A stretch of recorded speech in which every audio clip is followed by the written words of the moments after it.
Alright मेरे प्यारे प्यारे दोस्तों, मैं हूँ हारिस सुल्तान और वही हो रहा है जो हम बड़े अरसे से कहते चले आ रहे थे। और हमारे मोमिनीन्स जो भाई हैं, जिनकी जो प्लानिंगें चल रही थी कि हमने यूरोप पे इस्लाम का झंडा लहराना है और बड़ी खुशियां मना रहे थे, इस्लाम बड़ी तेजी से फैल रहा है, जबकि ये अपने जो माइग्रेंट्स हैं इनको छोंके जा रहे थे फ्रांस के अंदर। अभी यूरोपीय यूनियन के इलेक्शंस हुए और राइट विंग की जो पार्टियां हैं, बहुत भारी तादाद में उनको वोट पड़े हैं और वो तकरीबन अब बराबर आ गए हैं। अभी जो यूरोपीय यूनियन की जो लीडरशिप है वो अभी भी राइट सेंट्रिस्ट पार्टीज के पास ही है, सेंटर राइट की पार्टी है। लेकिन जो वैसे पार्टियां हैं जैसे मरीन लपेन की आरएन पार्टी है, उसको 30% वोट पड़ा है यूरोपीय यूनियन में। और जो मैक्रोन की पार्टी है, जो थोड़ी सेंटर की पार्टी है, लेफ्ट की पार्टी है, हमारे देशियों को तो ये भी नहीं पता, ये जो मैक्रोन को गालियां निकालते हैं इनको पता नहीं कि उसके जो ऑपोजिट है वो कौन लोग है, मरीन लपेन वो क्या चीज है। वो आ गई तो ओहो धज्जियां उड़ जानी है। और इसी तरह जो जर्मनी की जो ओलफ शॉल्स की जो पार्टी है, वो भी सेंट्रिस्ट पार्टी है, उसको भी इतने वोट नहीं पड़े जितने उनकी भी राइट विंग की पार्टी को पड़ गया। तो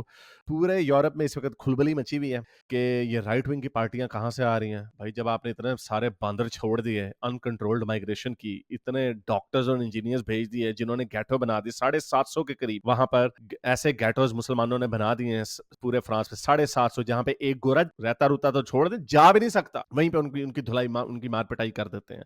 शरिया गैंग्स बने हुए हैं, और औरत को अगर भूले भटके वहां पे चली जाए तो उसको मार मार के वहां से भगा देते हैं। तो ये वो चीजें सिमरिंग हो रहा था बड़े अरसे से, पिछले कुछ 10-15 सालों से ये ज्यादा इसमें तेजी आ गई थी। आपने भी पिछले साल याद होगा किस तरह अल्जेरियंस ने वहां पे पूरे पेरिस में आग लगा दी थी। तो इसका नतीजा तो निकल नहीं था। तो उसका नतीजा ये निकला कि उन्होंने देखा कि जो सेंटर की पार्टियां, लेफ्ट की पार्टियां, वो हमारी सुन ही नहीं रही। ये जो आई जा रहे हैं मिलियंस की तादाद में, और ये सारे मर्द हैं, कोई बच्चे या औरतें नहीं है, सारे मर्द हैं लड़ने वाली एज के। यही काम इन्होंने अमेरिका में भी किया। तो साफ पता चल रहा है कि ये एक इन्वेजन हो रही है। ये जानबूझ के इनको असाइलम के नाम पे भेजा जा रहा है और वहां पे उनके नेबरहुड्स तबाह बर्बाद कर दिए। वहां पे जो क्राइम है औरतों के खिलाफ, वो आसमान से बातें करने लग गया। वहां पे जो वैसे जो तशद्दुद वाला क्राइम है इतना बढ़ गया है। जैसे मैं बड़ी दफा आपको बताता आया हूँ कि मैं इतना, मेरी इतनी उम्र है कि मैंने यूरोप के अच्छे दिन देखे हुए हैं, लेकिन पिछले 10-15 सालों से धज्जियां उड़ा दी उन्होंने। तो इसका एक रिएक्शन आना था। उसका रिएक्शन ये आया कि वो यूरोपीय यूनियन जो माइग्रेंट्स के ऊपर कोई नजर नहीं रखना चाहती, आ ही जाते हैं, उनको सारों में शेयर किए जाते हैं, इसलिए यूरोपीय यूनियन के ऊपर लोगों ने गुस्सा निकाला। उधर से जॉर्जिया मेलोनी की पार्टी है, वो भी राइट विंग की पार्टी है, उसको भी बड़ी सीटें मिली हैं। अगेन ये इतना बड़ा प्रेशर ग्रुप बन गया कि अब अगले इलेक्शंस में इनका सफाया हो जाएगा।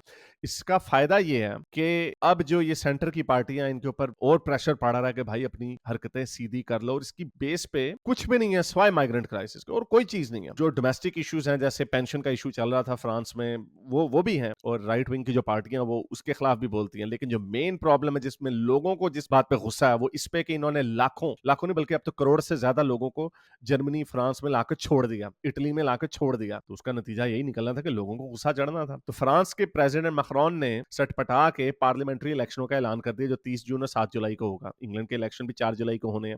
तो उसने ये ऐसा क्यों किया? उसने इसलिए किया क्योंकि उसको ये उम्मीद है कि पास्ट हिस्ट्री को देख के ऐसे लगता है कि जो लोग जो अपने नेशनल इलेक्शंस में वोट डालते हैं, वो उसी को डालते हैं जिसको वो डालना चाहते हैं। लेकिन यूरोपीय यूनियन में जब वो वोट डालते हैं तो वो अपनी हुकूमत के खिलाफ एक तरीके का प्रोटेस्ट करते हैं। अब ये क्या गैम्बल है? बहुत सारे पंडित्स जो हैं, जिनको मैं सुन रहा हूँ कल से, वो परेशान है, वो कह रहे हैं कि ये गैम्बल है, ओवर कॉन्फिडेंट है मैक्रोन। क्योंकि अगर मरीन लपेन की पार्टी को वोट पड़ गया पार्लियामेंट्री इलेक्शनों में, तो जो ये जरा इसको भी समझ लें कि जो प्रेसिडेंशियल इलेक्शन और पार्लियामेंट्री इलेक्शन है वो डिफरेंट है।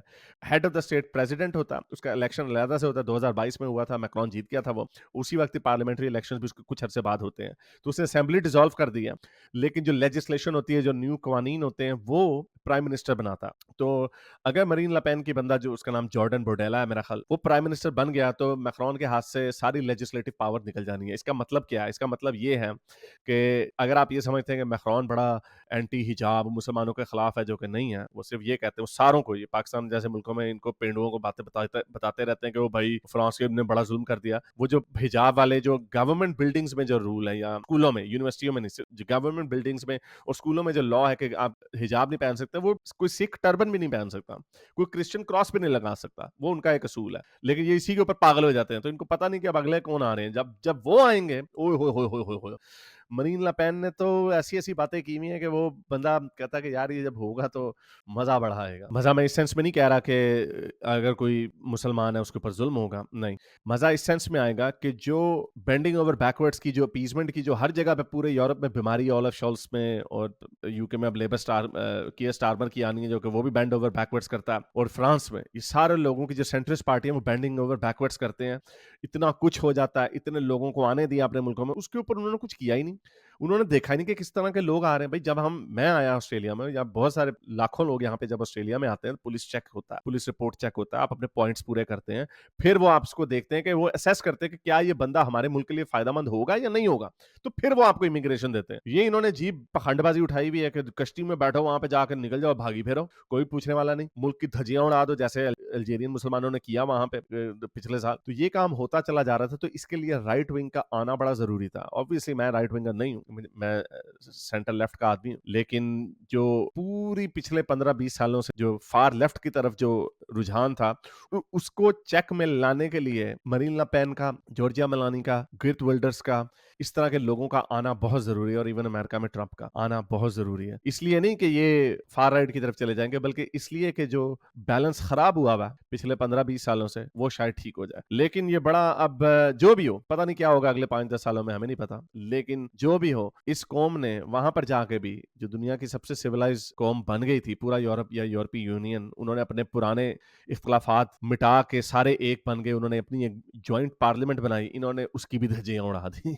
लेकिन हमेशा की तरह ये पहले ही छलांगे मारने लग जाते हैं, पहले खुश हो जाते हैं, लेकिन देखेंगे अब बड़े सीना तान के ये कहते हो जिस यूरोप में इस्लाम की हुकूमत होगी, ये वो। मैं बड़े अरसे से कहता चला आ रहा था कि ऐसा नहीं होगा, इतने आराम से नहीं होगा। 10%, 12% फ्रांस में है, 7-8% यूके में है, इतने ही तकरीबन जर्मनी में भी है। वहां पे इतना तूफान मचाया हुआ है इन्होंने, लिबियंस ने, मिस्रियों ने, सीरियंस ने, अफगानियों ने भी। सर थोड़े से मैं आपको स्टेटिस्टिक्स दिखा दूं। जर्मनी में ये जो आए हैं माइग्रेंट्स, बाहर के लोग, ये पॉपुलेशन का सिर्फ 12% हिस्सा है, लेकिन ये 67% जो गैंग रेप्स होते हैं उसमें रिस्पॉन्सिबल ये लोग हैं। 12% ये हिस्सा है पॉपुलेशन का, और 67% गैंग रेप ये करते हैं। जर्मन 88% है, और जो जितने गैंग रेप होते हैं उसमें 33% जर्मनों का हाथ होता है। इसी तरह अफगानी और अफ्रीकनों को देखें, जो सिर्फ 34% हिस्सा बनते हैं, और अगर इसमें हम फर्दर ड्रिल डाउन करें फॉरनर्स में, अफगानी और अफ्रीकन जो है वो सबसे ज्यादा इस अजीम काम में हिस्सा लेते हैं। अगर आप जर्मनी में अफगानी या अफ्रीकन है, तो आप 40 से 70 गुना ज्यादा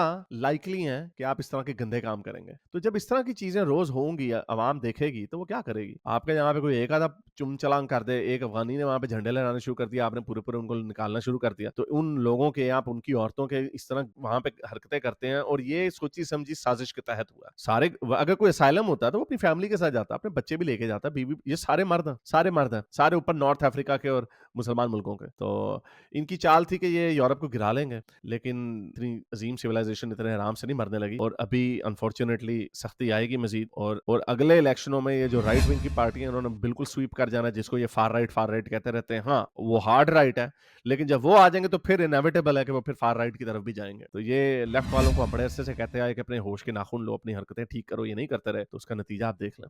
एनीवे, उम्मीद करता हूँ आज की वीडियो आपको पसंद आई, किसी तरह से लाइक करें, शेयर करें, नीचे कमेंट्स में अपने ख्यालात के इज़हार ज़रूर करें। अब तक के लिए इतना ही, अगली वीडियो तक साइंस हाफिज़। अगर आपको मेरी ये वीडियो अच्छी लगी तो मेरे चैनल के मेंबर बनिए, पेट्रन बनिए, या फिर आप मुझे बाय मी या कॉफी में भी सपोर्ट कर सकते हैं।